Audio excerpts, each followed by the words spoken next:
అమ్మవారి ప్రసాదంగా కదంబం చేసేద్దాం.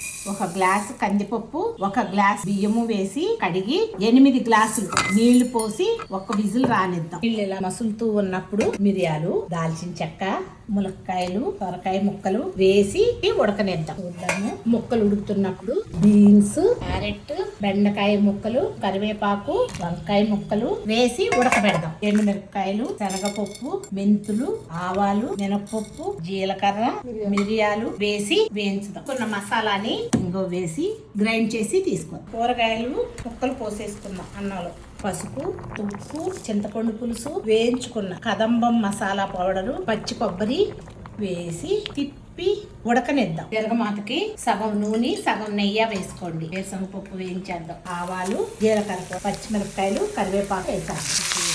కదంబంలో తిరగమాతలు వేసేద్దాం. తిప్పి నైవేద్యం సమర్పించుకుంటాం.